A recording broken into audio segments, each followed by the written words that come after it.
नमस्कार, स्वागत है आप सभी का। आज की इस क्लास में हम लोग सार्वंतर यानी अर्थमेटिक प्रोग्रेशन से संबंधित क्वेश्चन को सॉल्व करेंगे।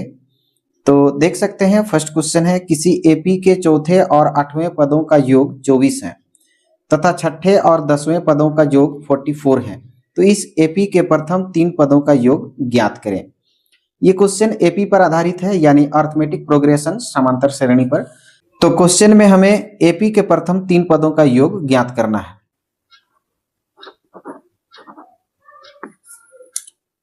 माना प्रथम पद A1 लेंगे और सार्व अंतर तथा सार्व अंतर बराबर D मान लेंगे। अब जैसे कि क्वेश्चन में बोला गया है चौथा और आठवां पदों का योग 24 है, तो चौथे पद यानी A4 यानी चौथा पद और आठवां पद यानी A8, तो चौथे पद और आठवें पदों का अगर हम जोड़ते हैं तो क्वेश्चन के अनुसार हमें 24 प्राप्त होता है। यहां से हम चौथा पद निकाल लेंगे। चौथा पद प्रथम पद में अगर हम 3 बार डी जोड़ लेंगे तो हमें चौथा पद प्राप्त होगा, प्लस कर लेंगे। आठवां पद बोला है तो प्रथम पद में हम 7 बार डी जोड़ लेंगे। अगर प्रथम पद में 3 बार डी जोड़ेंगे तो चौथा पद मिलेगा, प्रथम पद में 7 बार डी जोड़ेंगे तो आठवां पद मिलेगा। जब इन दोनों पदों को हम जोड़ेंगे तो हमको 24 मिलेगा, ऐसा बताया गया है। अब हम लिख सकते हैं A1 2 बार है तो यहां से लिख सकते हैं 2A1, 3D और 7D यानी 10D इक्वल्स टू 24।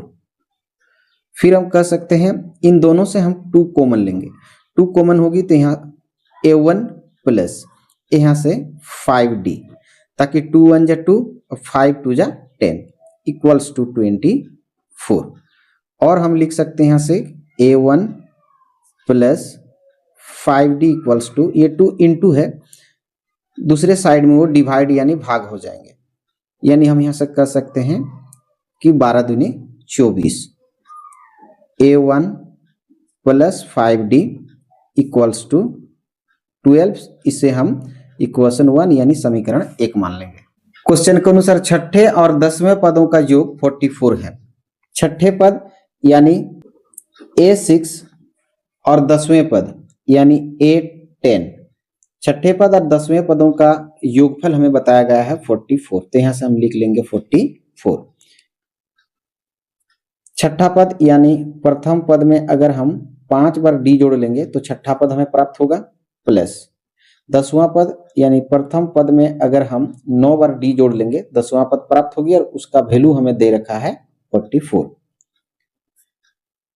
A1 2 बार है तो हम लिख सकते हैं 2A1 प्लस 5D और 9D जोड़ लेंगे, 9 5 14 यानी 14D इक्वल्स टू 44। दोनों से हम 2 कॉमन लेंगे तो यहां से A1 प्लस यहाँ 7 रखेंगे तो 7 दूनी 14 इक्वल्स टू 44, और A1 plus 7D equals to, ये इंटू है जाके डिवाइड हो जाएगी, यानी 44 का नीचे हम 2 को रखेंगे, 22 दूनी 44, तो हम कह सकते हैं यहाँ से कि A1 plus 7D equals to 22, और इससे हम समीकरण 2 यानी इक्वेशन नंबर 2 रख लेंगे। अब समीकरण 1, समीकरण 1 और समीकरण 2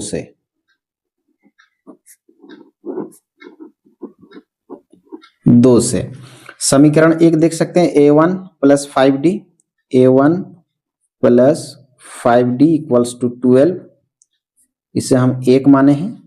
और दूसरा देख सकते हैं A1 plus 7D, A1 plus 7D equals to 22, इसे हम इक्वेशन 2 माने हैं। अब ये दोनों इक्वेशन को हम यहां से घटा लेंगे, तो यहां से लिखेंगे घटाने पर। अब समीकरण 1 और 2 को हम घटा लेंगे। घटाने के लिए ये प्लस है तो यहां से साइन बदल लेंगे, माइनस, ये प्लस का है तो यहां से माइनस, और ये भी प्लस का तो यहां से माइनस। क्योंकि ये अलजेब्रा है, बीजगणित, तो हम यहां से घटाते समय जो है साइन को बदल लेंगे। अब ये प्लस A1 और ये minus A1, plus minus cancel हो जाएगी, यहाँ से 7 माइनस का और 5 प्लस का अलग अलग साइन में हम लोग घटा लेते हैं। 7 में से 5 घटाएंगे 2 हो जाएगी यानी 2d।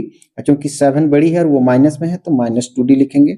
यहाँ से 22 माइनस का और 12 प्लस का अलग अलग साइन में घटा लेंगे। 22 में से हम 12 घटाएंगे तो यहाँ से 10 आ जाएगी। 22 बड़ी है माइनस में तो यहाँ से माइनस लगाएंगे। ये माइनस से माइनस हम कैंसिल करा लेंगे यहाँ से, तो d इक्वल्स टू हो जाएगी 10 डिवाइडेड बाई 2 यानी 5 टाइम्स में ये कट जाएगी। तो d का जो वैल्यू होगा वो 5 होगा। यहाँ से हम लिख सकते हैं समीकरण 1 में। अब समीकरण 1 में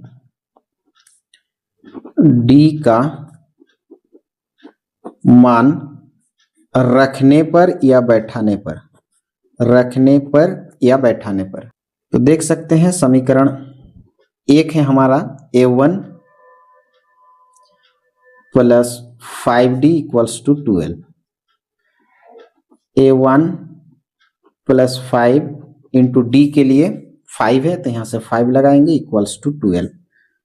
और a1 प्लस 5 5 जा 25, 5 5 25 इक्वल्स टू 12। तो हम कह सकते हैं कि a1 इक्वल्स टू 12, ये प्लस का है 25 जाके उधर माइनस कर लेंगे इसे। और यहाँ से हम कह सकते हैं कि जो a1 का वैल्यू होगा वो 25 माइनस का और 12 प्लस का है। दोनों में अलग अलग साइन है, घटा लेंगे। 25 से ये 12 माइनस कर लेंगे तो यहाँ से 13 आ जाएगी। क्योंकि 25 बड़ी है तो माइनस, यानी हम कह सकते हैं a1 जो है वो -13 हो जाएगा।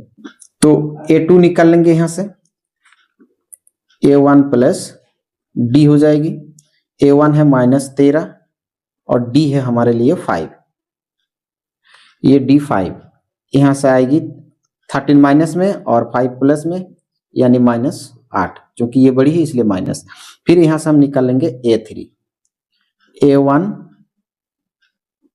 Plus 2d। a3 प्राप्त करने के लिए प्रथम पद में 2 बार d जोड़ लेंगे। -13 प्लस 2 इंटू डी के लिए हम लगाएंगे 5 यानी -13 प्लस 5 दूने 10, 13 माइनस का 10 प्लस।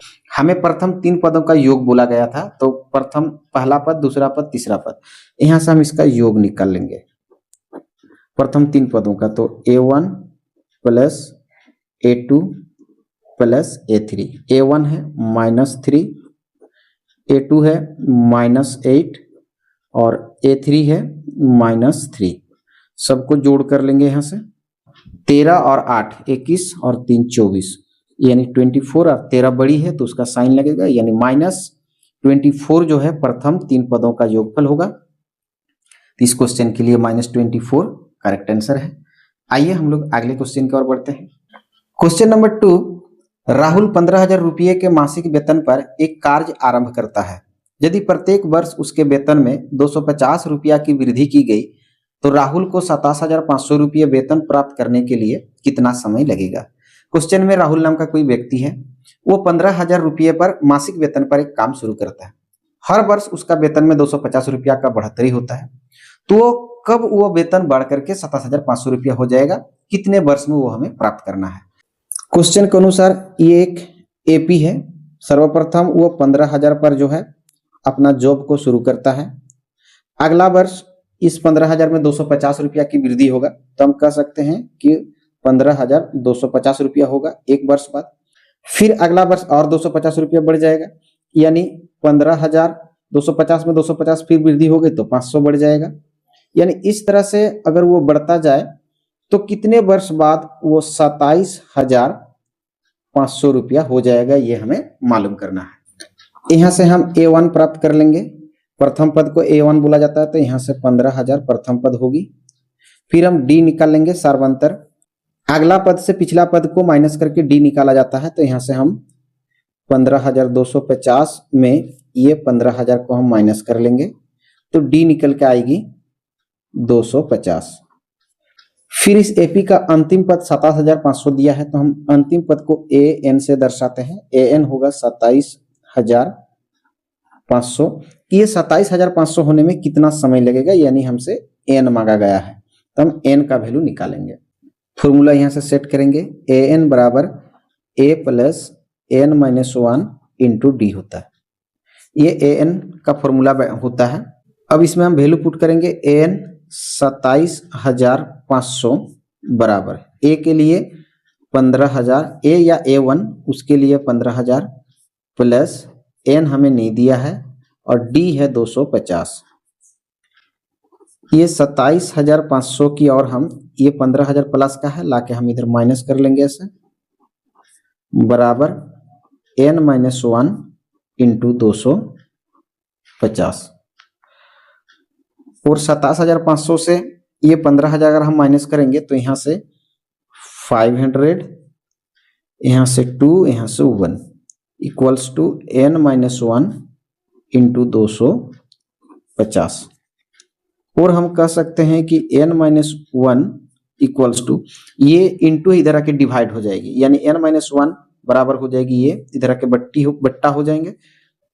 तो 1 to 5 0 0 के नीचे हम कर लेंगे 250, एक एक जीरो यहां से कैंसिल कर लेंगे, 25 5 125 और 0 यहां से ऐसे कैंसिल कर लेंगे। तो n इक्वल्स टू 1 माइनस का है 50 की ओर जाके हम इसे प्लस कर लेंगे, तो जो n का वैल्यू होगा वो 51 हो जाएगा, यानी 51 वर्ष के बाद जो है उसे 27,500 रुपया मिलेगा। यही इस क्वेश्चन का राइट आंसर है। आशा करता हूं वीडियो देख के आप क्वेश्चन को सॉल्व करना सीख गए होंगे। वीडियो देखने के लिए बहुत बहुत धन्यवाद। हम लोग फिर मिलेंगे एक नए वीडियो में कुछ नए क्वेश्चंस को लेके, तब तक के लिए जय हिंद जय भारत।